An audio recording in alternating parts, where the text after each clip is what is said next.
É importante saber que sou o último de manhã, então temos um obstáculo entre o almoço de vocês e a última apresentação.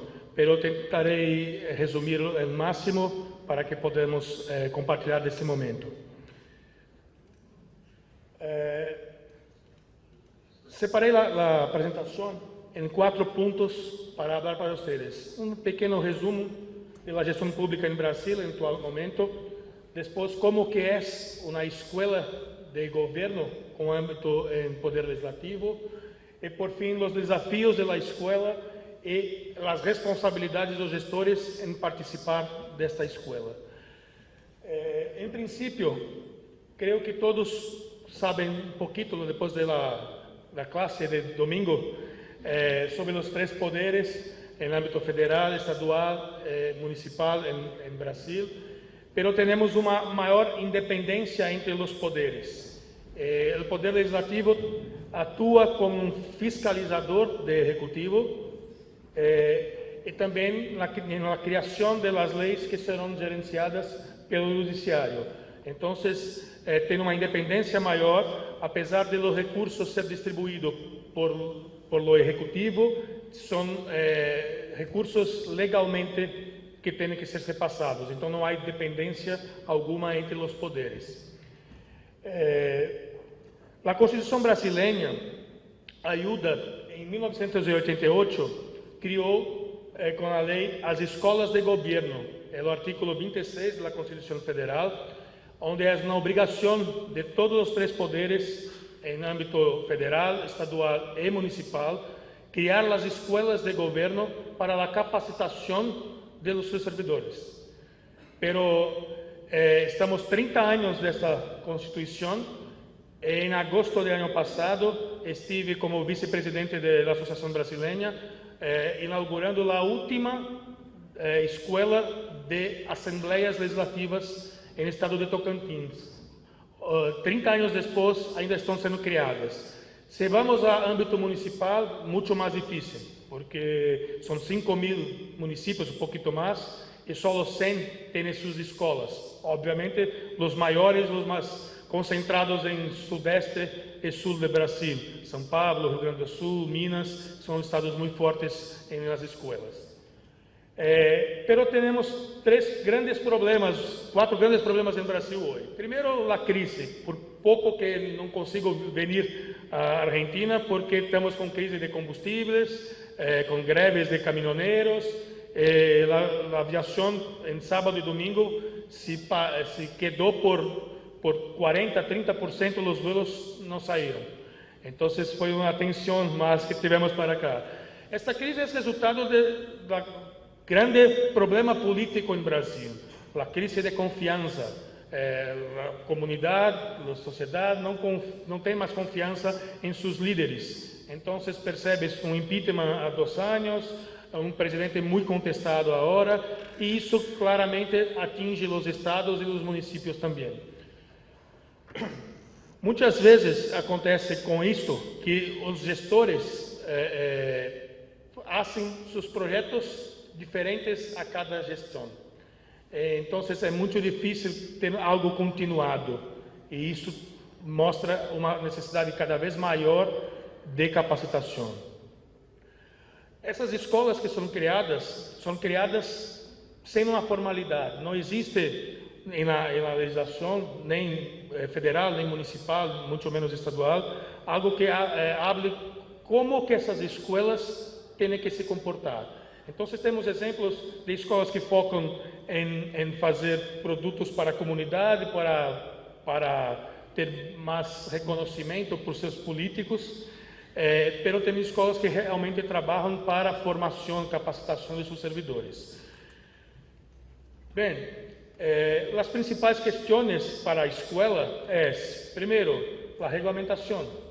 Não é um processo muito simples, muito complicado até, criar toda a regulamentação, desde processos seletivos de professores, remuneração desses professores, como que esses professores são escolhidos, como que são escolhidos os alunos, porque existe 50% de vagas em nossos cursos que são para servidores, mas se completam os cursos quando tem vagas remanescentes com a população, porque também é uma necessidade de poder legislativo mostrar o que é o legislativo, porque muitas vezes não se tem conhecimento, não se sabe como cobrar, onde cobrar, se no município, se no estado, se na federação.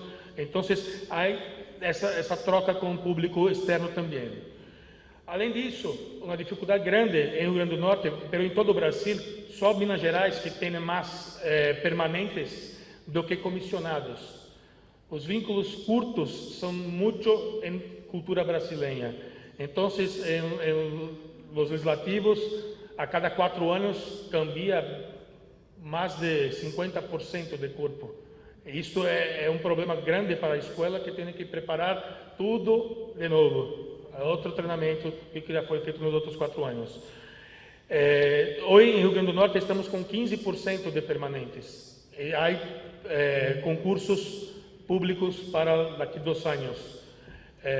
Isso atrapalha muito na programação, né? E também que tem que ser as atividades. Então, o foco sempre tem que ser definido entre comunidade e agentes públicos. E, por fim, todos os políticos apoiam a escola, mas quando vem o custo, apoiam, mas não muito. Então, esse custo é um complicador. E com este complicador, a grande estratégia para superá-los é os acordos com outras instituições. Porque se o judiciário necessita de treinamentos parecidos com nós outros, se executivo também, por que não unimos as forças e temos custos divididos? Então, essa é uma questão que realmente trabalhamos muito para manter os cursos ativos. Na escola de poder legislativo, os principais objetivos são a capacitação dos servidores. Isso está em uma legislação, temos que ter isso como principal.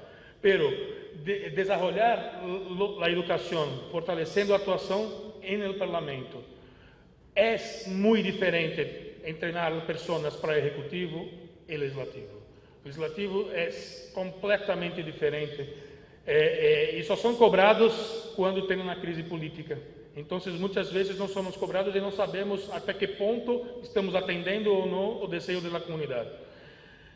Outra coisa importante é atuar em conjunto com o Departamento de Recursos Humanos.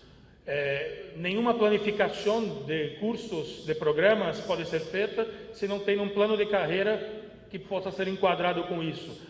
Pero é só 15%? Sim, é 15% hoje, mas existe uma planificação para que seja 50% daqui 5, 10 anos.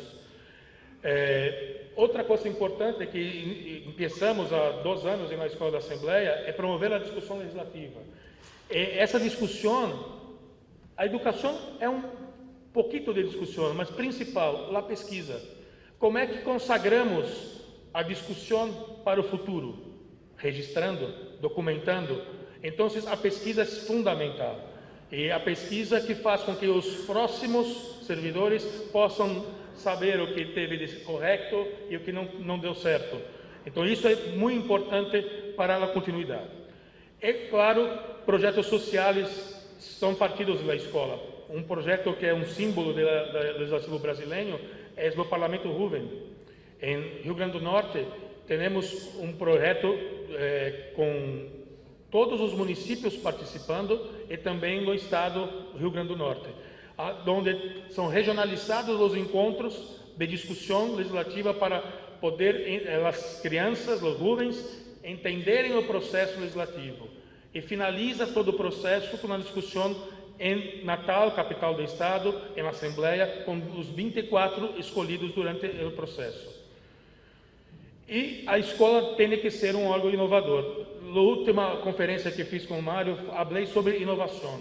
Escola sem inovação não é. E a inovação é um mito para a gestão pública, que vamos falar mais um pouco à frente sobre isso. Vira, por que a inovação é difícil?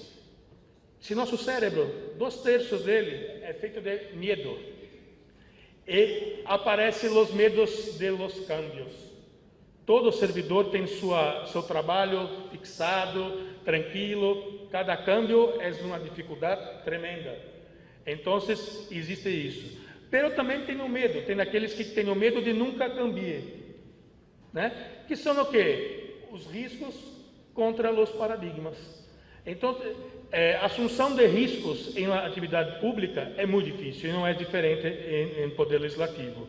Então, muitas vezes, em treinamentos que vamos a planificar, temos que ter esse receio com atitudes contrárias ao câmbio, porque sempre tem as pessoas que não querem o treinamento, porque vai cambiar o que hacemos hoje, eu não quero, está muito bem para mim assim. E outra que é o gestor atuar com a escola. Não é a escola responsável pelo treinamento de toda a Assembleia, são todos os setores responsáveis. Então, os diretores, os gestores de cada atividade têm que trabalhar em conjunto com a escola para isso. Porque só tem a evolução com o câmbio dos hábitos, isso é claro. Até tem um escritor, Charles Duhigg, não sei quem conhece esse livro, tem em português, tem em espanhol, em inglês, tudo, ele é americano. Esse livro ele habla muito sobre essa mudança de hábitos. E isso é fundamental para qualquer atividade inovadora, qualquer atividade de capacitação. Pois bem, entramos num dilema público e privado. Basicamente, para resumir, porque senão o Mário já vai me olhar com pressa, princípio jurídico. A administração privada, tudo pode ser hecho, tudo, se não está proibido por lei. Então, tem mais tranquilidade de inovar, de fazer coisas diferentes, de buscar o lucro, de buscar tudo.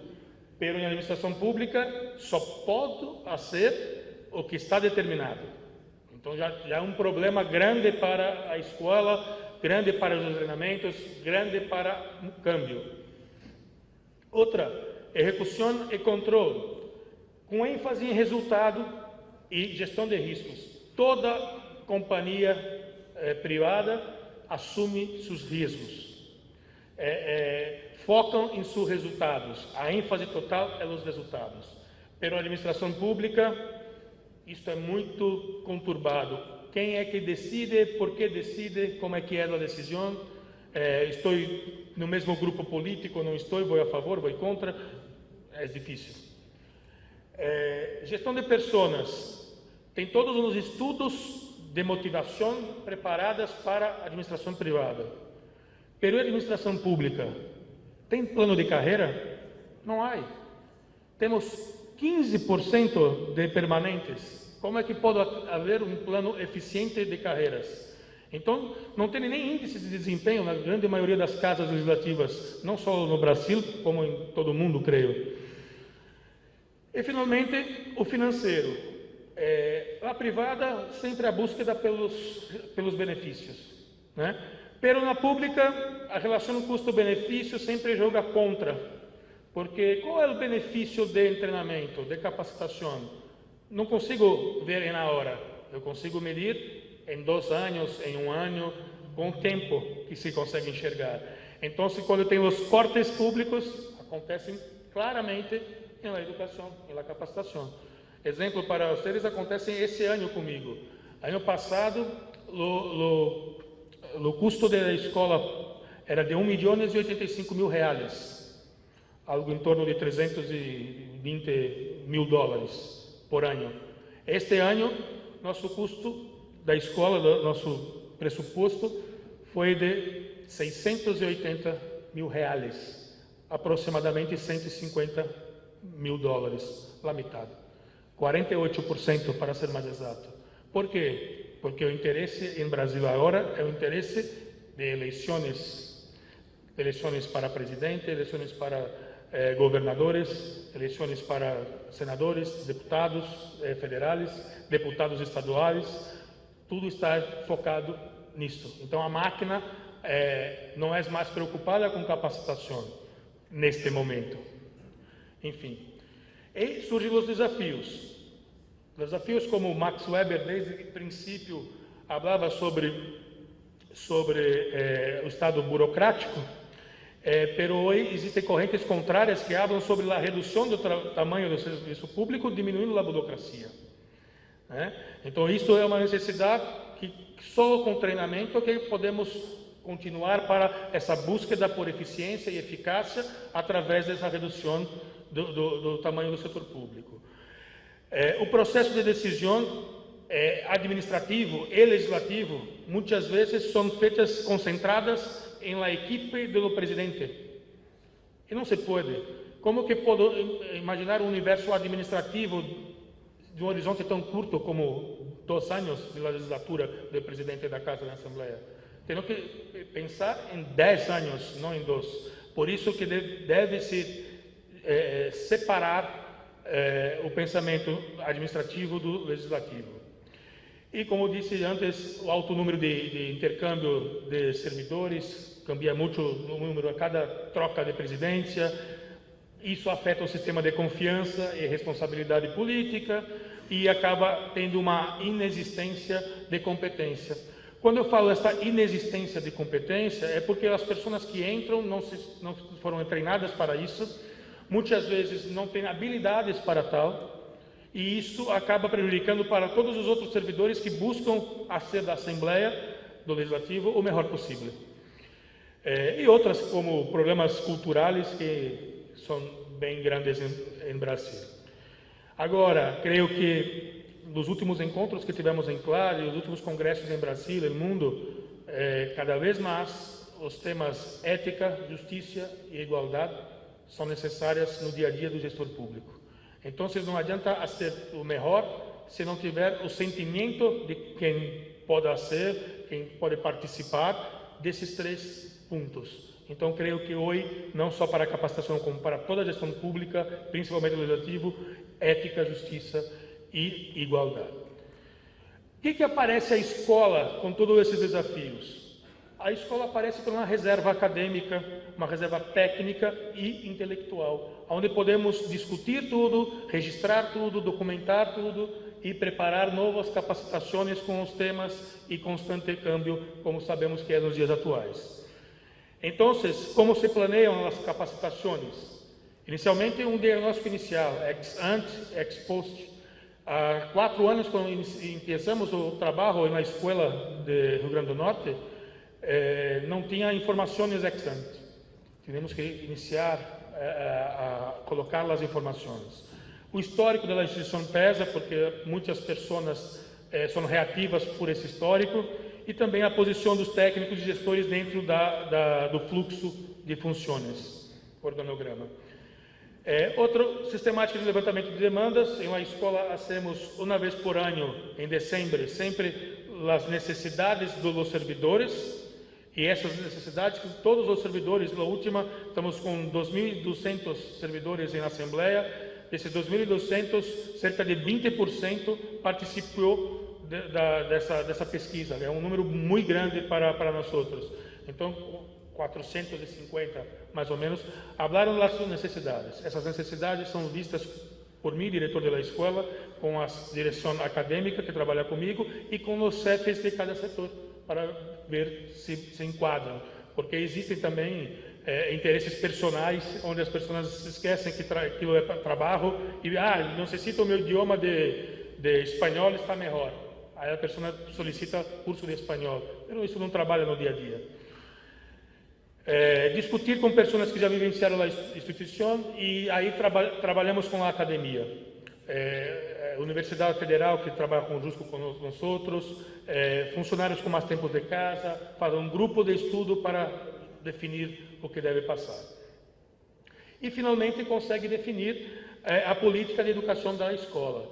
É um passo importante, tanto é que temos o planeamento estratégico 2017 e 2018, a definição da política da escola, de forma mais clara para que todos conheçam.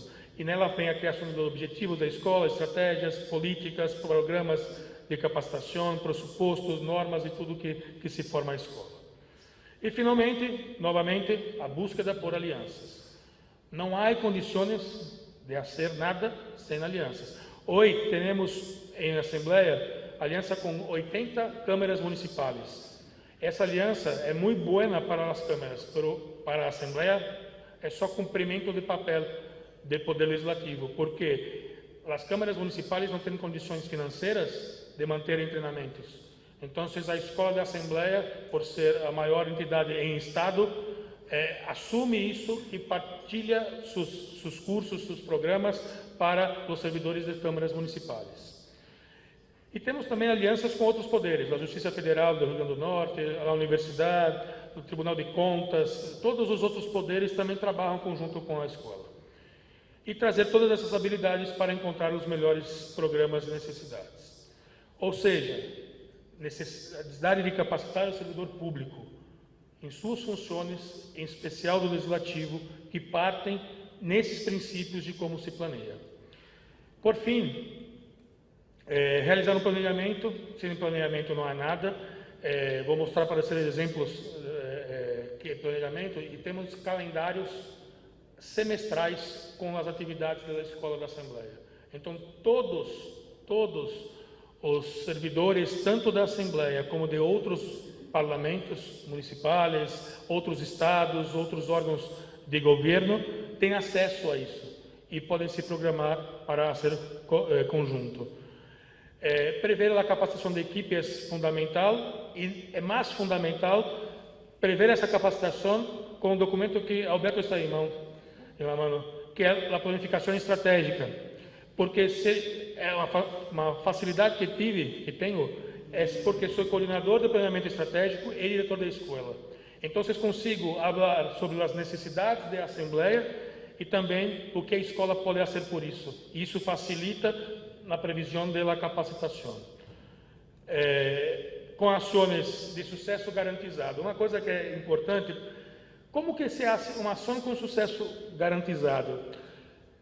Tem que fazer um curso com a pessoa que mais querem que hable. Então, trazemos um conferencista de renome. É sucesso garantizado. Todos vão participar. Em 2015, quando começamos o processo, trouxemos um representante de marketing para o serviço público. Como que as pessoas vendiam seus serviços. Isso é um tema muito importante, porque mexe com o indivíduo, e era ele que precisava atacar. Então, eles vieram com um professor de renome, professora Patrícia Santos, que é fantástica, e trabalhou esse assunto por uma semana em Assembleia. Nossa Assembleia tem um auditório para 150 lugares e não havia espaço. Se alguém levantava para ir ao banho, opa, não sei, outra mais. Por quê? Porque atraía a atenção. E isso mostra o novo objetivo da escola, a qualidade. E a qualidade atrai os agentes para estudar. Isso é importante. Aconteceu que, quando começou a demonstrar a qualidade dos docentes, os deputados começaram a participar dos cursos. Quando o deputado participa, todos que o cercam também querem ir. E isso trouxe o público para a escola. Mas isso não é possível sem ter critérios claros de seleção de alunos e docentes, e sem buscar exemplos de sucesso. Em Brasil, não me canso de falar, que exemplo da Assembleia Legislativa de Minas Gerais é um sucesso em âmbito de poder legislativo. Hoje, posso falar que a Escola de Legislativo do Rio Grande do Norte está no mesmo nível, mas quando eu cheguei em 2015, eram eles que buscavam os exemplos. Bom, falando de exemplos, faço um resumo aqui para finalizar, com 10 exemplos de sucesso que tivemos para conseguir formalizar capacitações, para conseguirmos a confiança dos servidores e para podermos ser um exemplo em Brasil para a educação legislativa. Primeira, organização e setorização das atividades. Foi feita uma regulamentação da escola, quais são os tipos de cursos que hacemos, segmentamos, criamos regulamentação para pagamento para cada tipo de profissional, para cada tipo de currículo, e a partir disso podemos desenvolver outros temas. Sem essa organização não seria possível iniciar a pesquisa legislativa, que é o documento que guarda por anos a informação que tomamos hoje. Com isso, temos hoje capacitação personal, que são cursos de informática, colocamos idiomas também, mestrado e doutorado. Então, essas pessoas necessitam fazer idioma para ter a segunda língua, segundo idioma, para processo seletivo em maestria e em doutorado. Então, o foco é para isso. E outros cursos de extensão comunitária para falar sobre cidadania e coisas mais. Palestras profissionais são temas discutidos em encontros curtos de até 4 horas. A capacitação técnica são cursos mais técnicos que debatem. Em princípio, empieza com um curso de 8 a 16 horas, falando de forma geral do tema. Mas depois entra no exemplo das oficinas técnicas, que vou mostrar um vídeo para vocês em poucos instantes.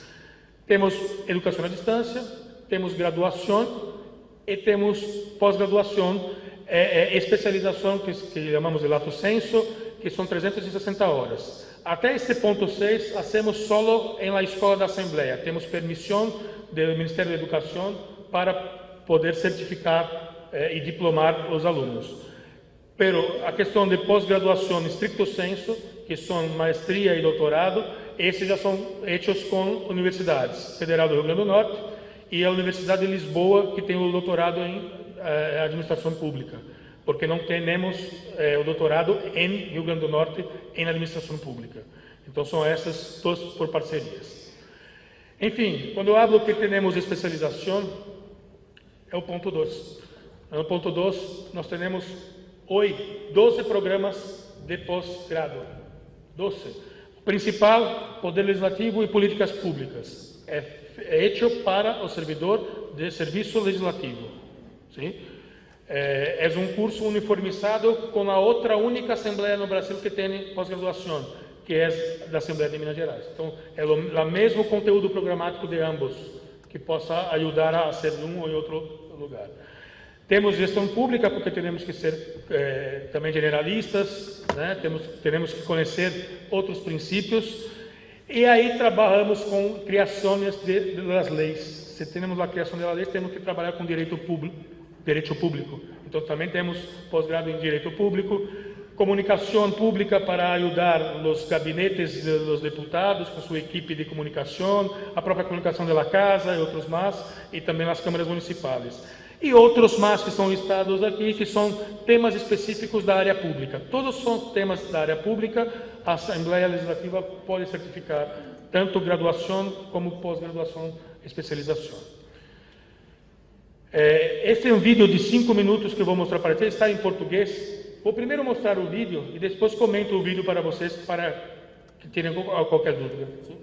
Mais que um convite, era uma convocação. Os servidores da Assembleia Legislativa foram convidados a identificar os problemas de cada setor. O levantamento foi feito com base na rotina dos funcionários e em tudo o que atrapalha o andamento dos trabalhos.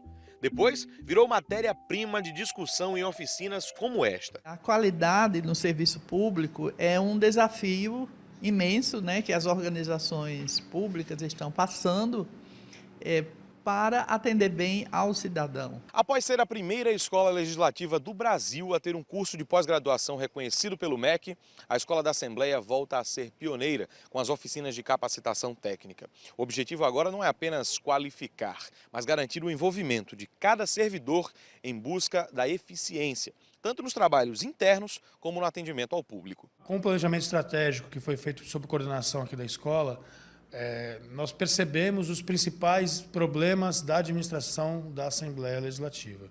E conhecendo os principais problemas, nós buscamos uma forma de trabalhar para resolvê-los. E não só com uma capacitação simplesmente de sala de aula, onde o professor passa conceitos e o servidor, no máximo, interage com perguntas.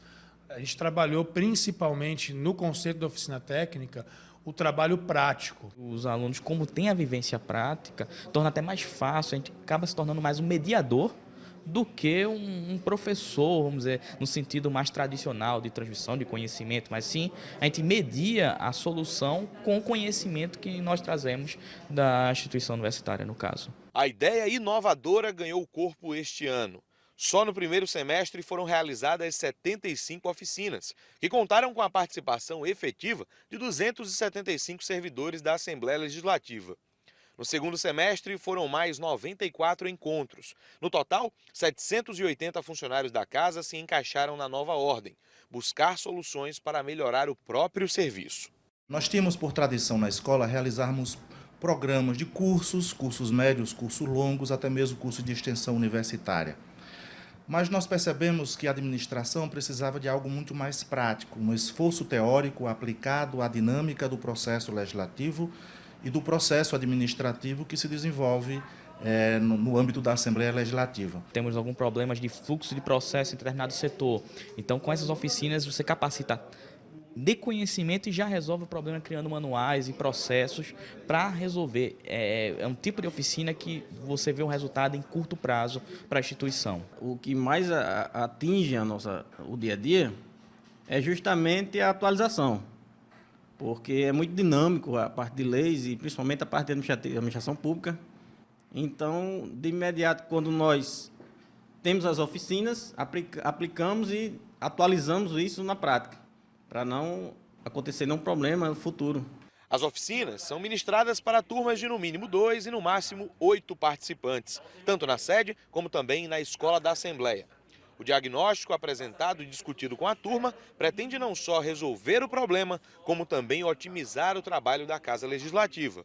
As boas práticas recomendam que os entes, tanto privados como públicos, eles comecem a trabalhar no monitoramento e avaliação em busca do alcance dos resultados. Todo o conteúdo disposto tem ajudado muito, na medida em que a gente pôde observar e aprender a seleção de ferramentas de trabalho para que a gente possa aplicar no trabalho ora desenvolvido nessa casa. Esses processos são selecionados por suas temáticas, por suas complexidades, por sua relevância e muitas vezes também pela reiteração, pela reincidência com que esses casos são apresentados à administração pública. E essa nova mentalidade, uma mentalidade mais gerencial, que deve ser repassada para todos os funcionários, para que os funcionários introspectem essa visão. O planejamento estratégico da Assembleia foi um balizador para a gente encontrar todas as demandas de soluções que a gente precisava. Então, como a Assembleia teve o pioneirismo do planejamento estratégico no ano passado, 2015, nós tivemos que começar a trabalhar como resolver os problemas.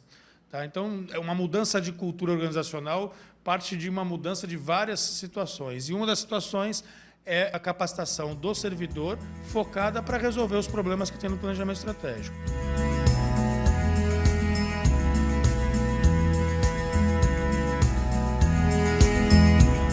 Estamos com o tempo limitado. Vou explicar um pouquinho para vocês o que é as oficinas técnicas. Quando fazemos uma capacitação, preparamos numa sala de aula 30, 40 pessoas. Sim? Tiram as dúvidas teóricas e se acabou. As oficinas técnicas são cursos para ter grupos de 4 a 8 pessoas no máximo. Tem que haver um problema em seu setor e trazer esse problema para nós outros. Planejamos a oficina técnica. Esta oficina é feita em pelo menos uma sessão de 4 horas, mas pode ser até 10 sessões de 4 horas, e elas produzem resultados.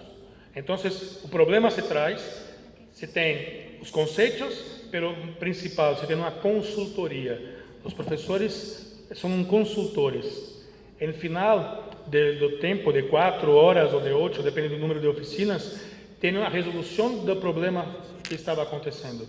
Então, a escola atua dentro dos setores, resolvendo os problemas. E o principal, todos os estudos, todas as oficinas, os resultados, são feitos artigos para que possam ser pesquisados em futuro do que se foi. Inclusive, esse resultado das oficinas, este quaderno de estudos legislativos, são resultados de oficinas técnicas. Tá? Trouxe 15 exemplares aqui para sortear entre vocês. Tá? Não vou fazer o sorteio agora, mas depois vocês fazem. Tem os exemplares. São projetos que saíram das oficinas. São estudos que saíram das oficinas. Então, esse quaderno é a primeira edição, 16 e 17. Estamos terminando agora a edição 17 e 18. Quem quiser também pode... Aqui. Tem um portal da Assembleia Legislativa que pode ser buscado este exemplar em PDF. ¿Sí? Exemplos práticos da programação acadêmica com maestria e doutorado que eu falei para vocês. Cada semestre sai a programação com todas as atividades, como abri para vocês. Esse último, em verde, em final, ele mostra todos os cursos de mestrado, pós-graduado que tem do lado direito, em andamento e novos. Depois também criamos um banco de talento, e esse banco de talentos é para poder ter registro dos professores e para ser mais transparente a contratação. Então, justifica juridicamente a contratação e também a igualdade de qualquer professor poder acessar a escola. Isso só foi possível a ser esse banco de talento após a criação do sistema de gestão escolar, que inclusive foi um portal premiado, que hacemos em Brasil hoje, como o melhor portal das escolas brasileiras, porque é um portal que onde o aluno pode tirar certificado, ver presenças, fazer inscrição e tudo mais. E, finalmente, estamos trabalhando hoje na Escola do Pensamento, que é para a formação desses estudos mais avançados e produção de novos cadernos de estudos. Então, temos temas temáticos ligados à gestão, como eleitoral, procedimento legislativo, gestão de pessoas e procedimento administrativo. Fazemos encontros semanais em la escola para discussão disto. Tá? Além disso, podemos compartilhar com vocês que trabalhamos com submissão de artigos. Então, essa submissão tem até 31 de outubro de cada ano, as pessoas podem encaminhar, e temos um corpo docente, que vou mostrar no próximo slide, que é o penúltimo slide. Até 31 de outubro, qualquer pessoa pode enviar os temas, dentre os 4 que colocamos, eleitoral, legislativo, gestão de pessoas e processos administrativos, e esses artigos podem ser candidatos a saírem nas próximas edições do Caderno Legislativo, que vai ser um em dezembro agora, a edição 2, e a edição 3 em fevereiro, que é o último mês da gestão atual. Aqui temos os professores que fazem parte do corpo. Mário Nitti foi convidado por nós também, representando a Argentina, mas temos professores de Portugal e temos professores de vários estados com grande conhecimento em Brasil, como Fernando Coelho, de USP, como Iro Nobusano, que é uma referência em inovação pública na Federal do Rio Grande do Norte, como temos o Dr. Marco Bruno, que é diretor de Fórum da Justiça Federal no Nordeste brasileiro, e como temos ainda o professor Antônio Isidro, que é do Laboratório NINE, que é um laboratório de inovações públicas da Universidade de Brasília. Todos esses professores nos ajudam para eleger os melhores artigos para publicação. Mas tudo isso não é possível se não tivermos o empenho dos servidores. Não adianta preparar a escola se os servidores não quiserem fazer os cursos, se não quiserem se preparar. Então, eles têm que se capacitar para o desenvolvimento da instituição, têm que seguir os exemplos existentes e pesquisar por eles, têm que saber adequá-los à realidade da casa administrativa em sua região, ser proativos, buscar apoio de pares para incrementar isso em seu setor. 2, 3 setores trabalhando juntos conseguem caminhar melhor, mas principalmente os servidores necessitam participar. A grande importância de se formar na escola não é só tudo o que hacemos para ter as atividades, mas é o servidor buscar por as atividades. Um número importante, não está muito legível para vocês o gráfico, mas nos últimos 2 anos subimos para 13.000 alunos. E quando falamos alunos, podem ser repetidos, porque temos 2.000 servidores, né? Porque procuram mais as atividades. Cada atividade é uma inscrição, contamos 13.000. E nos últimos 5 anos antes, totalizou 4.000. Então percebes que o interesse cambiou, as pessoas buscam por lá a escola para fazer. E isso é o principal desafio do gestor da escola e o gestor legislativo, fazer com que o servidor busque por sua capacitação. Enfim, qualquer contato, meu e-mail e meu telefone para vocês, o que necessitarem de ajuda, estou sempre disponível para isso. Me interessa muito ajudar, mas também para estudar novos casos, porque é assim que vivemos na academia. Cada novo caso são temas para novos artículos, novos livros, e é assim que vivemos. Graças, muito graças.